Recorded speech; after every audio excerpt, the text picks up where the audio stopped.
Congratulations on the win. How are you feeling? Well, I will have to apologise to start. They numbed my lip, so it's hard to understand because I'm Welsh anyway, and I've also got a numb lip now and a bruised eye, so I'll try and be as coherent as possible. But I feel good. Tough opponent, tough fight, but learned experience, and I had a solid win, so I'm happy.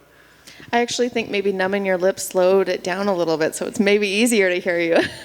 Well, I've spent the last 6 months in California in Team Alpha Male, so I've had Andre Feely tell me to slow and speak more, well, speak English, he tells me, over and over again, even though he's American. So big shout out, Andre, for the language improvement. So was there anything about your opponent that surprised you? To be fair, he did everything I expected him to do and more. I knew he was going to be a big power shot guy. I knew he was going to throw single shots. I knew he was going to do exactly what he did. I just didn't perform. I felt really good before we walked. I say that. We had a couple of sort of hit and misses. For some reason, I cut a lot less than I did in my last fight. I did the cut with a PI this time, and they really tidied things up, but my recovery just wasn't anywhere near the same. So who knows what happened, but for some reason, I caught him with a good shot to start.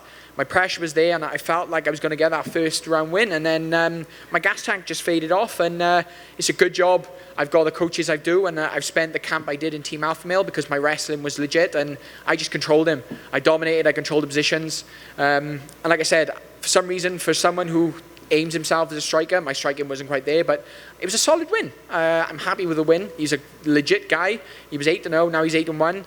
And all the record books are going to know in 2 years is that Mason Jones beat David Onama. That's all that matters. That's true, because you guys always come in here and say things you don't like about your performance, and we aren't going to remember that. We're just going to remember who wins. Of course, of course. How long do you think you're going to need to recover when you want to get back in there?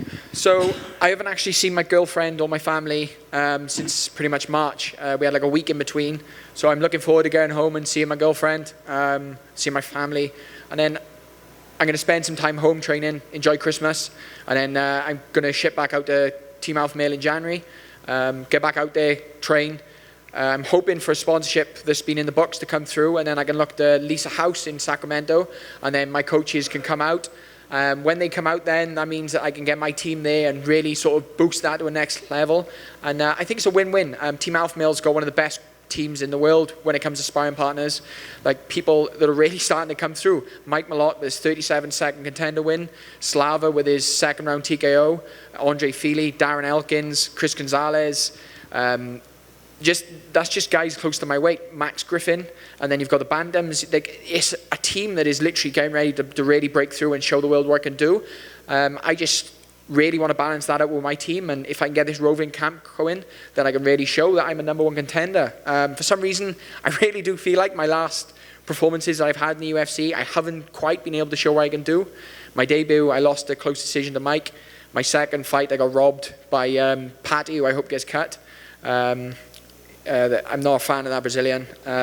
Obviously, I fought a legit guy in David and had a win, but it wasn't what I wanted to do. So it is what it is. The next one, I'm going to show exactly what the star I can be. My whole mentality in the UFC is to show that I can do the impossible. Like I said, I'm here to punch a hole in the sky. That's what I want to do. I want to show that I can do the impossible. So big shout out. One of the big storylines this week was Paulo Costa's weight. We all in the media, and I think fans, really focused on that. How did you guys as fighters, fighting specifically on the same card, how did you guys feel about that? As a fighter, you've got to do two things. That's all we've talked about this so many times. You've got to do two things. That's pass your medicals and make weight. You don't have to do anything else. If I don't want to train, then the UFC ain't going to turn around and be like, oh, you need to train for this fight. Diego Sanchez did it for years, do you know what I mean? You don't have to do it. All you have to do is make weight and pass your medicals. Costas just looks like he's on a holiday. So I hope Vettori beats him, but Costas is a legit guy, and he's coming in at 205 pounds. He's going to have a lot of explosive power, and I really do think that weight advantage is going to make a big difference. So I don't know, it's just one of those things. If someone fails weight by 5 pounds, you're annoyed. If someone fails weight by 20 odd pounds and where they've moved it, then did you even try? Do you think we're going to see this more with fighters changing weight classes in the middle of fight week? I hope not. I hope not. I'm one of those people, I think, if it come down to it, I'd just be adamant and refuse to fight. Fight is always fight, but at the end of the day, I'm not here to be taken advantage of. And that extra 20 pounds is ridiculous advantage. Especially, like, when you're that big, it's not so much a difference, but I know as a lightweight, when I put on 5 pounds, I hit twice as hard. Like I said, my last fight, I felt a lot bigger, and I think I'm going to try and change my weight cut again and try and come in a little bit heavier than I did, because ridiculously, I recovered better. So, I don't know, we need to find the difference. I'm going to be in touch with the PI, because that's, in my opinion, the PI is one of the best things the UFC's ever done. I take full advantage of that, and that it's insane. Any fighters coming through to the UFC, as soon as you sign, get in touch with the PI and beg, borrow, whatever you can, get as much from the UFC as you can and as much assistance you can, because they help take you to a new level and they make everything a lot easier. So for me, I've got close links to them, and we're going to rebuild again and try and sort this out. Thank you. Thank you all. Sorry.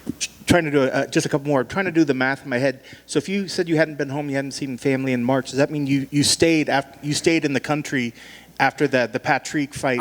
I had a week, but with traveling and stuff, I didn't, you know what I mean, it was just, I always say 6 months, but I had, I think it was a week or 9 days in 6 months, so I'm making it worse than it is, but still a lot. Same difference, though. Same difference. Practically. How tough is that to be away from friends and family and loved ones? I know it's obviously you're doing what you feel you best do for your career, but Yep. how tough is that to be away for so long? So I'm super lucky in having the girlfriend I have. She fought in the GB Olympic team, competed all over the world, and was one of the rising stars in Olympic Taekwondo. So she knows what it takes to be a fighter, and she knows how cutthroat this world is. So when I said to her, I need to go back, she just said, okay.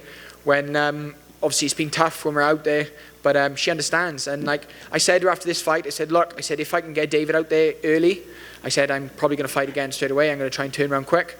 And she said, okay, it's no problem. Like, she understands.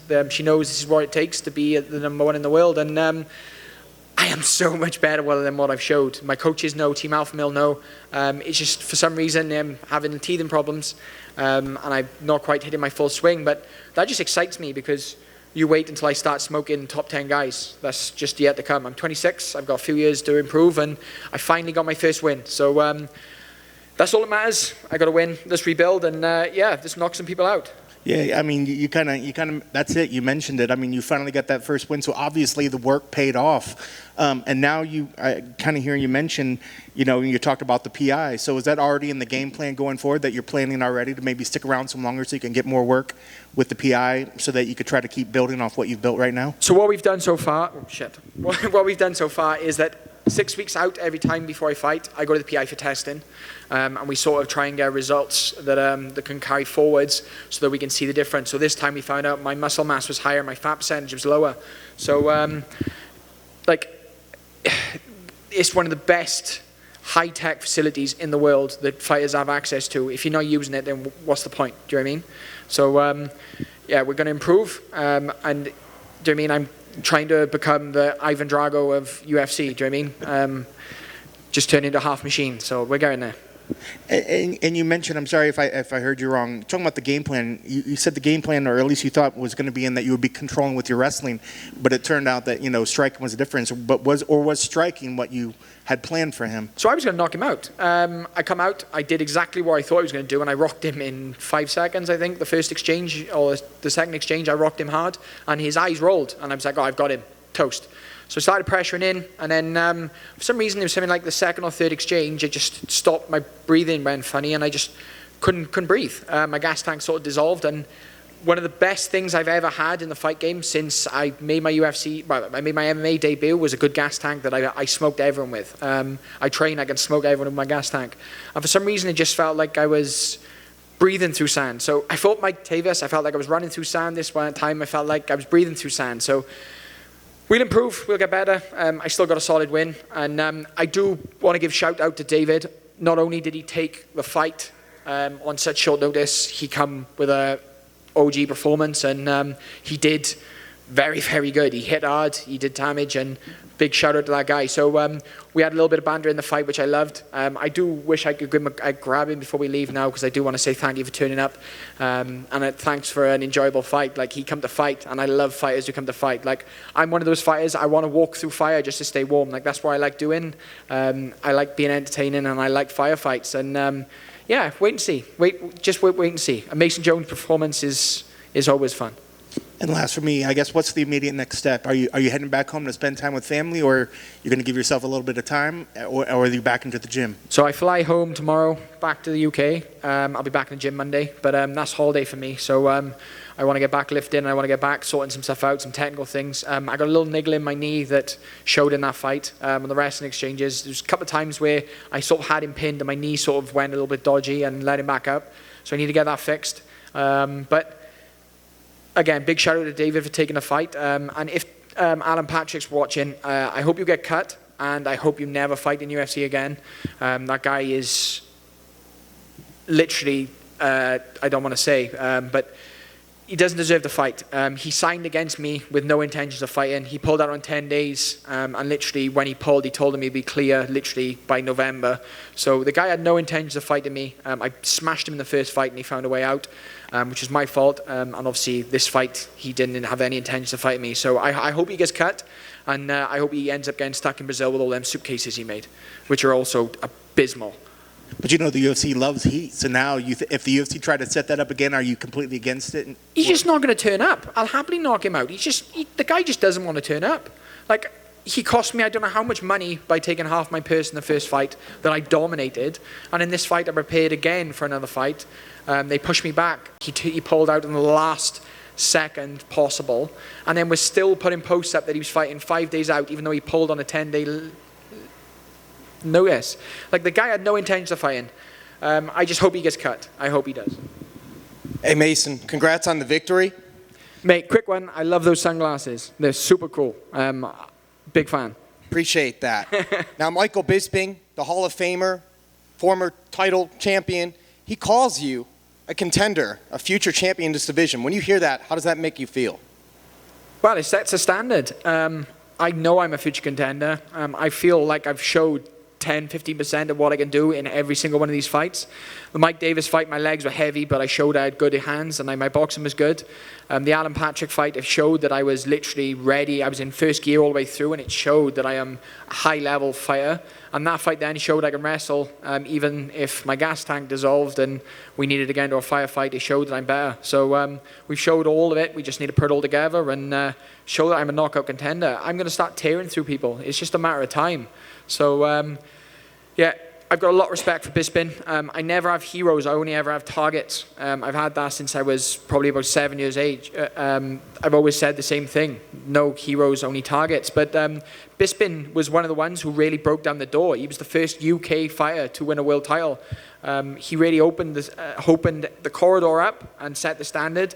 And then you had people like Conor McGregor who really showed what they can do in this sport. So he's up there in the history books for me, and he's someone who I've always wanted to work with and someone I'm so happy to have respect for. So yeah, when he says stuff like that, obviously it just means I need to work harder. And to piggyback off that, this is the last question. You were 10-0 before your UFC debut, Cage Warriors champion, fellow Cage Warriors champions making his UFC debut, UFC 268, Ian Gary. What advice do you have for him making his UFC debut? Show how bright you can shine. Ian's a soldier. He's doing his own thing, and I'm happy to see him do well, and I hope he gets a nice knockout reel sort of finish, the same as Paddy did. I like seeing these British guys do well because all it does is just show what British people can do in this sport. Obviously, if anyone want to come down and step into my division and step against me, then it's a different cut of fish. But I like seeing British guys do well. I do. So I wish Ian Gary all the best, and I really hope that he comes out and shows the world what he can do. All good. Thanks for the questions. And yeah, before we go, nice bruise. I'm used to bruising up, so you'll have to get used to this in the media because I always end up looking bruised up after a fight. But yeah, thanks for the questions and have a good day.